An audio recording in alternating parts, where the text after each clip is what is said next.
Hello, it's Maggie Grace. Back at it. Party, party. I'm so stupid when I dance. I just want to look like Taylor Swift when I dance. Like, that's an actual goal of mine. Anyways, I'm here to do my May reads, everybody. My May reads. I've put off making this video for the past couple of days because I am plainly embarrassed. Do you ever have just like one of those months where you have such a hard time reading? It doesn't happen to me very often. Most of the time I would rather be reading than doing anything else. And yet this was one of those months where it was like every time I picked up a book, I would find myself on Twitter or on my computer. I don't know, it's like a crazy month for me. I graduated college. Like, I had enough emotional stuff on my plate, and I don't know if you're that kind of reader, but like usually when I'm reading a book I'm so emotionally invested I have to take a break from reading, so it doesn't work for me to have like emotional stressful stuff going on and get invested in a book at the same time. It's too much emotional warfare for me. This month I read a grand total of 4 books. 4 books. It's kind of embarrassing to admit, especially considering that I read 12 books last month. 4. We can't all be winners every month, right? I only read 4 books this month. 4 is better than none, I suppose. And the 4 that I read were really great. So let's just jump into it. I don't know if you guys do this, but like every time one of my favorite authors releases a book, it's like a holiday because it happens only every couple of years. So this month I got to experience what was Sidesend Day in my life. Holla. Let's hear the applause and screaming. I freaking love Sidesend. The only thing harder than being a young adult fan is being a Sidesend fan, but I firmly stand behind it. The first time I ever read Sidesend, I read this lullaby when I was in 8th grade on a beach in Bali, and I have loved her ever since. Honestly, without Sidesend, I probably wouldn't be a writer to this day. It's hard being a Sidesend fan though, especially lately because the last few of her books have been total crap. Yeah, I said it. It had to be said, and I think Sarah knows it. I mean, the last few books just felt like she was recycling old characters, recycling plots, trying to like hit the same marks she did in other books, and it just didn't work.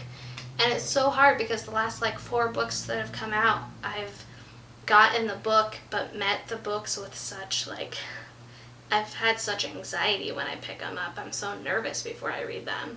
So needless to say, when I heard that people were saying this is the best book she's read, when I heard people saying this was the best book she's written in years, I got really freaking nervous, man. However, and I say this with full sincerity and 10 years of being a Sidesend fan behind me, this book is now in my top 3 Sidesend ever. This book was more mature, it was older, it dealt with more serious things.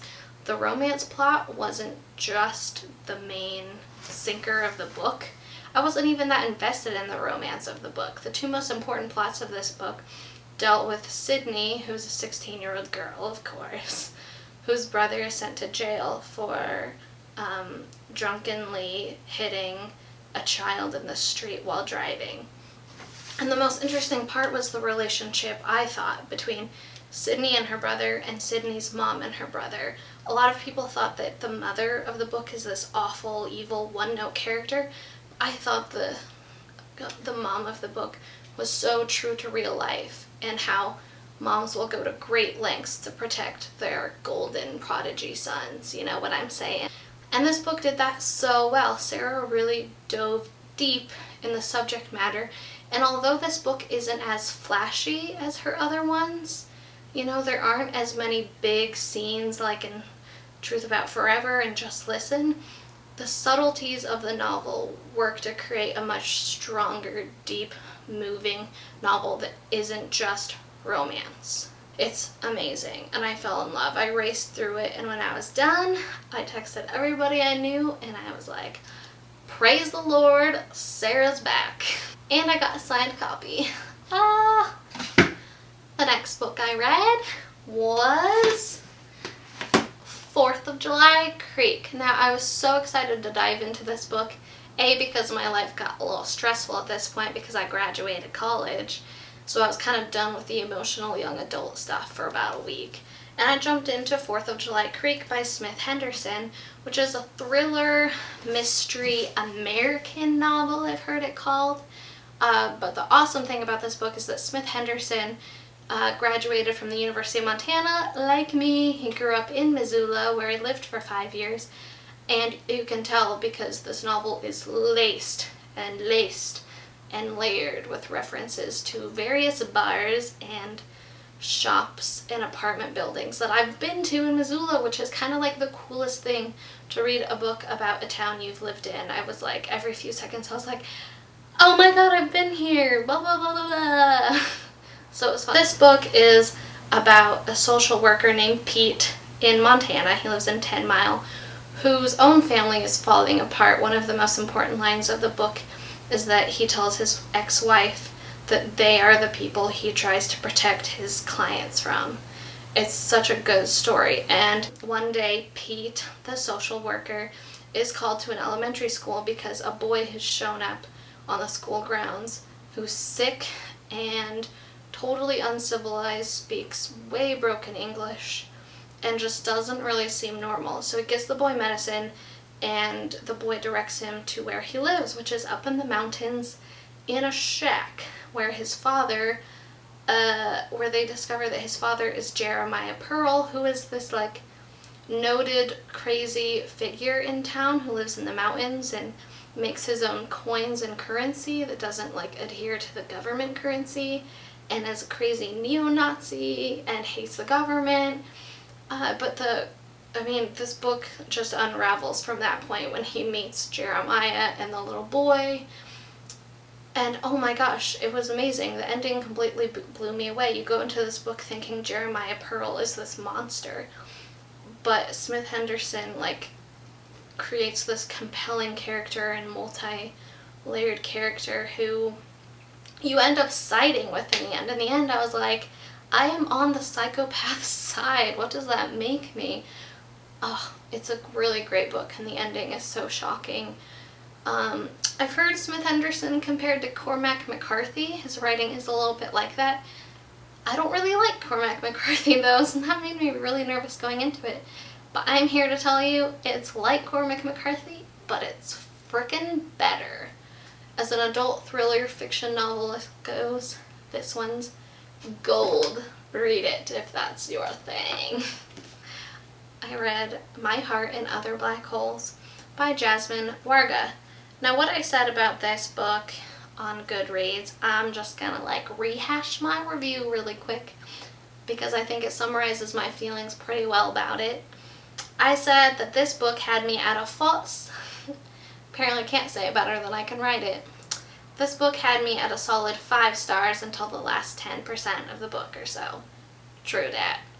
The ending felt way too rushed, and I was pissed that we didn't get to see Azelle and her dad meet. That plot line was totally left off the hinges. However, this book reminded me so much of All the Bright Places, except that I actually freaking cared about the female protagonist. She was so much more interesting in this book, and rather than the characters feeling like personifications of their disease, this book went into the emotional depth of their depression. I thought much better than the other one. I can see where people say that in All the Bright Places, characters were personifications of the disease rather than characters struggling with a disease. But yeah, the ending did come pretty fast. I was let down by that, and the resolution came super fast out of nowhere. However, I think if you read All the Bright Places, you should read this one. It's I almost wish those books could be married and fused into one book, because together they would be much more effective, I think. In this one, I like the girl more, and the other one, I like the boy more. But the premise of the book is 2 characters meet on the internet who plot to commit suicide together on the same day. So they're kind of allies and trying to commit suicide. I won't tell you what happens, but I think you should read it, and I'm curious to see what other people think, because I was actually very pleasantly surprised by it. And the last book I read, I just picked up and read last week out of my bookshelf. I've had this book for so long, but I've just been in such a dither lately with reading and writing and everything English related. that I was just like clawing for something to inspire me to write and read again. So I picked up Stephen King's On Writing, which is a memoir of the craft. And as you can tell, I loved it. But all my, God, but all my book flaps that I made, all my notes. No, Stephen King went into like the emotional toll a writer endures in writing anything and how hard writing is.